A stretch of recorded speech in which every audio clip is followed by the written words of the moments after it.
ನಮಸ್ತೆ. RTI activist and social worker Nagaraj, Bengaluru. Belagavi ಜಿಲ್ಲೆ ಗುರ್ಲಾಪುರದಲ್ಲಿ ನಡೆದ ರೈತರ ಹೋರಾಟಕ್ಕೆ ಸಿಕ್ಕ ಜಯ ಎಂದು ಕೆಲವು ರೈತರು ಸಂತೋಷ ಪಡ್ತಾ ಇದ್ದಾರೆ. ಸ್ವಾಗತಾರ್ಹದ ವಿಷಯ. ಆದರೂ ಕೂಡ ನಮ್ಮ ರೈತರ ಸ್ಥಿತಿಗೆ ಸರ್ಕಾರ ತಂದಿಟ್ಟಿರುವ ಮುಜುಗರ ಏನಪ್ಪ ಅಂದರೆ, ಏನಾದರೂ ನಮಗೆ ಬೆಂಬಲದ ಬೆಲೆಯನ್ನು ಕೊಡಿ ಅಂತ ಹೇಳಿದ್ರೆ ಸರ್ಕಾರಕ್ಕೆ ಭಿಕ್ಷೆ ಬೇಡುವ ಪರಿಸ್ಥಿತಿಯಲ್ಲಿ ಹೋರಾಟಗಳನ್ನು ನಡೆಸಬೇಕು. ನಮಗೆ ಯಾವುದೇ ಸವಲತ್ತು ಬೇಕಂದರೆ ಸರ್ಕಾರಕ್ಕೆ ನಾವು ಮೊದಲು ಹೋರಾಟ ಮಾಡಬೇಕು. ಹೋರಾಟ ಮಾಡಿ ಇವ್ರ ಹತ್ರ ನಾವು ಕೇಳ್ಕೋಬೇಕು. ಅದಕ್ಕೊಬ್ಬ ಜಿಲ್ಲಾಧಿಕಾರಿ, ಅದಕ್ಕೊಬ್ಬ SP, ಅದಕ್ಕೆ ವಗೇರಾ ವಗೇರಾ ವಗೇರಾ. ರಾಜ್ಯಕ್ಕೆ ಕೇಳಾಗ್ತದೆ, ರಾಜ್ಯ ಸರ್ಕಾರಿಗೆ ಛೀಮಾರಿ ಹಾಕಬೇಕು ಅನಿಸುತ್ತೆ ಒಂದ್ಸತಿ. ಅಲ್ಲಪ್ಪ, ರೈತರು ಕಷ್ಟಪಟ್ಟು ಬೆಳೆದ ದವಸ ಧಾನ್ಯಗಳನ್ನು ತಿಂದು ಬದುಕುತ್ತಿರುವ ನಿಮಗೆ ಇಷ್ಟು ದುರಹಂಕಾರ ಆಗಿದ್ದರೆ,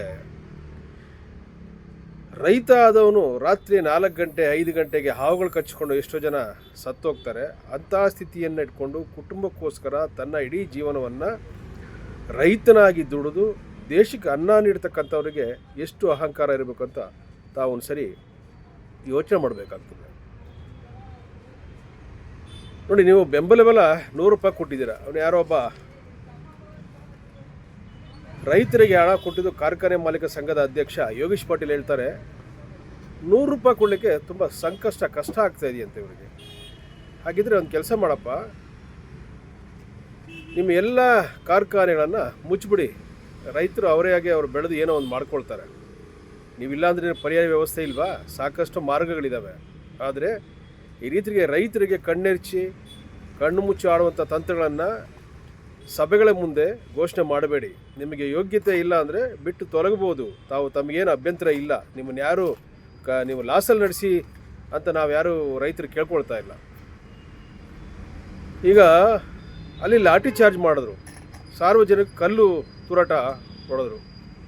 ಆ ಏಡ್ತಿದ್ದ ವ್ಯಕ್ತಿಗಳು ಪೊಲೀಸ್ನವರು. ಅವರಿಗೆ ಕುಟುಂಬಗಳಿಲ್ವಾ? ಹಾಗಾದರೆ ಮೇಲೆ ಕೂತ್ಕೊಂಡು AC ಆಫೀಸಲ್ಲಿ ಕೂತ್ಕೊಂಡು ನೀವು ಆಜ್ಞೆ ಮಾಡ್ತೀರಲ್ವಾ?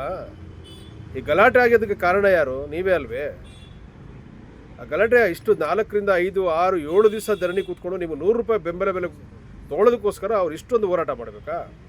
ಪೊಲೀಸರಿಗೆ ಹೆಡ್ ಬೀಳ್ತಾ ಇದೆಯಲ್ಲ, ಅವ್ರ ಕುಟುಂಬಗಳಿಗೆ ಯಾರನ್ನ ಹೆಚ್ಚು ಕಮ್ಮಿ ಯಾರು ಜವಾಬ್ದಾರಿ? ನೀವು ಕೊಡ್ತಕ್ಕಂಥ ಭಿಕ್ಷೆ 10 ಲಕ್ಷ 20 ಲಕ್ಷ ತೊಗೊಂಡು ಅವ್ರನ್ನ ಆ ಮನುಷ್ಯನ ಬದುಕಿಸ್ಕೊಳಕ್ಕಾಗುತ್ತಾ? ನಾಚಿಕೆ ಆಗಲ್ಲ ರಾಜ್ಯ ಸರ್ಕಾರಕ್ಕೆ? ಈಗ ಸಿದ್ದರಾಮಯ್ಯವ್ರಿಗೆ ಬುದ್ಧಿ ಬಂತ? ಈಗ DK ಶಿವಕುಮಾರ್ಗೆ ಬುದ್ಧಿ ಬಂತ? ಪರಮೇಶ್ವರ್ ನಾವು ಲಾಠಿ ಚಾರ್ಜ್ ಮಾಡಲೇ ಇಲ್ಲ ಅಂತ ಹೇಳ್ತಾರೆ, ಮತ್ತು ಏಕಾಏಕಿ ರೈತರು ಕಲ್ಲು ತೂರಾಟ ಮಾಡ್ತಾರಾ? ಇವೆಲ್ಲ ಕಣ್ಣು ತೋರಿಸುವಂಥ ಹೇಳಿಕೆಗಳನ್ನು ದಯವಿಟ್ಟು ಕೊಡಬೇಡಿ. ಇನ್ನು ಮುಂದಾದರೂ ರೈತರು ರೊಚ್ಚಿಗೆದ್ದಾಗ ಅವರನ್ನು ಕರೆಸಿ, ರೈತ ಮುಖಂಡರನ್ನು ಕರೆಸಿ ಸರ್ಕಾರದ ಮಟ್ಟದಲ್ಲಿ ಗೌರವಯುತವಾಗಿ ನಡೆಸ್ಕೊಂಡು ಅವ್ರು ಕೇಳ್ತಕ್ಕಂಥ ಕಷ್ಟ ಸುಖಗಳನ್ನು ಕೇಳಿ ತೀರ್ಮಾನ ತೊಗೊಳಕ್ಕೆ ನಿಮಗೆ ಏನು ದಾಡಿ ಅಂತ ನನ್ನ ಒಂದು ಪ್ರಶ್ನೆ. ಆಮೇಲೆ ನೀವು ಏನು ಪುಕ್ಸಟೆ ಕೊಡ್ತಾ ಇಲ್ಲ. ರಾಜ್ಯದ 7 ಕೋಟಿ ಜನ ಕಟ್ಟತಕ್ಕಂಥ ತೆರಿಗೆ ಹಣದಲ್ಲಿ ನಿಮಗೆ ಎಲ್ಲ ರೀತಿಯ ಸೌಕರ್ಯಗಳನ್ನು ನಾವು ನಿಮಗೆ ನೀಡ್ತಾ ಇದ್ದೀವಿ. ಅದನ್ನು ಮೊದಲು ಮನಗಾಡಬೇಕು. ನಿಮಗೆ ಬಾಡಿ ಗಾರ್ಡ್ಸು, ಒಳ್ಳೆ ಊಟ, ಒಳ್ಳೆ ವೆಹಿಕಲ್ಲು, ಡ್ರೈವರು, ನಿಮ್ಮ ಮನೆಗೆ ಸೆಕ್ಯೂರಿಟಿ, ಇಷ್ಟೆಲ್ಲ ಕೊಡ್ತಾ ಇರೋದು 7 ಕೋಟಿ ಜನರ ತೆರಿಗೆ ಹಣದಲ್ಲಿ ನೀವು ಬದುಕ್ತಾ ಇರತಕ್ಕಂಥದ್ದು ಅನ್ನೋದನ್ನು ಫಸ್ಟು ನೀವು ಮನಗಾಣಬೇಕು. ಅದು ಬಿಟ್ಟು ನೀವು ನಮ್ಮ ಬಳಿ ಪೊಲೀಸರಿದ್ದಾರೆ, ಲಾ ಆ್ಯಂಡ್ ಆರ್ಡರ್ ಇದೆ, ಸರ್ಕಾರ ಇದೆ, ಸರ್ಕಾರ ಜೊತೆಯಲ್ಲಿ ನಮ್ಮ ಶಕ್ತಿ ಇದೆ ಅಂತ ಪ್ರದರ್ಶನ ಮಾಡೋಕ್ಕೆ ಹೋದರೆ ಟಿಬೆಟಲ್ಲಿ ಆಯ್ತಲ್ಲ, ನೋಡಿದ್ದಿಲ್ಲ ಟಿಬೆಟಲ್ಲಿ ಏನಾಯ್ತು ಅಂತ. ಒಬ್ಬೊಬ್ಬ ರಾಜಕೀಯ ನಾಯಕನ ನಾಯಿ ಅಂತಂದು ಎಳುತ್ತಂದು ಹೊಡೆದ್ರಲ್ಲ, ಆ ರೀತಿ ಹೊಡೆದು ನಿಮ್ಮನ್ನು ಗತಿ ಕಾಣಿಸ್ಬೇಕು ಅಂತ ಪರಿಸ್ಥಿತಿ ನಿರ್ಮಾಣ ತಾವೇ ಮಾಡ್ಕೊಳ್ತೀರಿ ಅಂತ ನನ್ನ ಒಂದು ಮನಸ್ಸಿನ ಹಳದ ಮಾತು. ಇಷ್ಟಾದರೂ ನೀವು ಬುದ್ಧಿ ಬರಲ್ಲ ಅಂತ ಹೇಳಿದ್ರೆ, ಇವತ್ತು ರಸ್ತೆ ಗುಂಡಿಗಳನ್ನು ಮುಚ್ಚಬೇಕು, ನೆನೆಗೆ ಗಡುವು ಮುಗೀತು. ಇವತ್ತವರೆಗೂ ರಸ್ತೆ ಗುಂಡಿಗಳು ಮುಚ್ಚಿಲ್ಲ. ಅಲ್ಲಿ ಯಾವ್ದಾರ ಒಂದು ಮನುಷ್ಯನ ಜೀವ ಹೋದರೆ ಅದಕ್ಕೆ ಬೆಲೆ ಯಾರು ಕೊಡ್ತಾರೆ? ನಿಮ್ಮ ಕುಟುಂಬದ ಮಕ್ಕಳು ಆ ಗುಂಡಿಲಿ ಬಿದ್ದು ಸತ್ತರೆ ನಿಮಗೆ ನೋವಾಗಲ್ವಾ? ನಿಮ್ಮ ಮಕ್ಕಳೇ ಅಲ್ವ ನಮ್ಮ ಮಕ್ಕಳು ಕೂಡ? ನಿಮ್ಮ ತಂದೆ ಮನೆಯಿಂದ ಹಣ ತಂದೆ ಏನು ಗುಂಡಿಗಳು ಮುಚ್ತಾ ಇದ್ದೀರಾ? ಸರ್ಕಾರದ ಹಣ ತಾನೇ ಮುಗ್ತಾ ಇದ್ದೀರಾ? ಸರ್ಕಾರದ ದುಡ್ಡಿಲ್ಲ ಅಂತಿರಲ್ಲ. ದುಡ್ಡಿಲ್ಲ ಅಂತ ಹೇಳಿದ್ರೆ ನೀವು ಬೇರೆ ಬೇರೆ ಪುಕ್ಸಡ ಬಾಗಿಲು ಕೊಟ್ಟರೆ ದುಡ್ಡಿನಿಂದ ಇರ್ತದೆ. ಈಗ ಯಾವುದೋ ಒಂದು ಸೈಟ್ಸಿಗೆ B ಖಾತೆ ಇರೋ ಸೈಟ್ಗಳನ್ನು ಖಾತೆ ಮಾಡ್ಕೊಳ್ಳಿ ಅಂತ ಘೋಷಣೆ ಕೂಗಿದ್ದೀರಾ, ಮತ್ತು ಸುತ್ತೋಲೆ ಹೊಡಿಸಿದ್ದೀರಾ.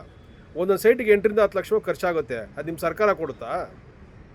ಸರ್ಕಾರ ನೇಮಕ ಮಾಡೋದು ಯಾವುದಕ್ಕೋಸ್ಕರ? ನಾವು ಸಾರ್ವಜನಿಕರಿಗೋಸ್ಕರ ಅಲ್ವಾ? ನೀವು ಮಾಡ್ತಕ್ಕಂಥ ಕೆಲಸಗಳೇನು? ಏನು ನಿಮ್ಮ ಮಂತ್ರಿ, ಮುಖ್ಯಮಂತ್ರಿ ಇವೆಲ್ಲ ಶಾಶ್ವತವಾದ ಒಂದು ಪದವಿಗಳು ಅನ್ಕೊಂಡಿದ್ದೀರಾ? ಒಂದಲ್ಲ ಒಂದು ದಿವಸ ನೀವು ಬೀದಿಗೆ ಬರಬೇಕಲ್ಲ. ನೀವು ಅದೇ ರೈತರು ಬೆಳೆದಂಥ ಬೆಳೆಯದ ಅನ್ನ ತಿನ್ನಬೇಕಲ್ಲ. ರೈತರೆಲ್ಲ ಸ್ಟ್ರೈಕ್ ಮಾಡ್ಕೊಂಡು ನಿಮ್ಗೆ ಏನು ದವಸಧಾನ್ಯ ಕೊಡೋಣ ಅಂತ ಹೇಳಿದ್ರೆ ಏನು ಮಾಡ್ತೀರಿ ನೀವು? ಫಾರಿನಿಂದ ತರಿಸ್ತೀರಾ? ಇಲ್ಲಿ ಬೆಳೆದ ಬೆಳೆಗೆ 70 ರೂಪಾಯಿ ಕೆಜಿ ಮಾಡ್ತಾಯಿದ್ದೀನಿ, ಫಾರಿನ್ ತರಿಸಿ ಅದರಲ್ಲೂ ಕಮಿಷನ್ ನೋಡ್ಕೊಳ್ಬೇಕಾರೆ ಇಂಪ್ರೂವ್ಮೆಂಟ್ ಆಗಕ್ಕೆ ನೋಡ್ತೀರಾ ಅಂತ ನಾಚಿಕೆಗಳನ್ನ ರಾಜ್ಯ ಸರ್ಕಾರಕ್ಕೆ ಚೀಮಾರಿ ಆಗ್ತಾಯಿದ್ದಾರೆ ಜನಗಳು. ಒಂದ್ಸರಿ ಮಾರು ವೇಷದಲ್ಲಿ ಹೋಗಿ ನೋಡಿ, ಅಲ್ಲಿ ಇಲ್ಲಿ ಸುತ್ತಮುತ್ತ ಗೊತ್ತಾಗುತ್ತೆ ನಿಮ್ಮ ಯೋಗ್ಯತೆಗಳು ಏನೇನು ಮಾಡ್ತಾಯಿದ್ದಾರೆ ಅಂತ. ಇಷ್ಟಾದರೂ ಬುದ್ಧಿ ಬರಬೇಕು ನಿಮಗೆ ರಾಜ್ಯ ಸರ್ಕಾರಕ್ಕೆ. ನಮಸ್ತೆ, ಜೈ ಹಿಂದ್, ಬೋಲೋ ಭಾರತ್ ಮಾತಾ ಕಿ.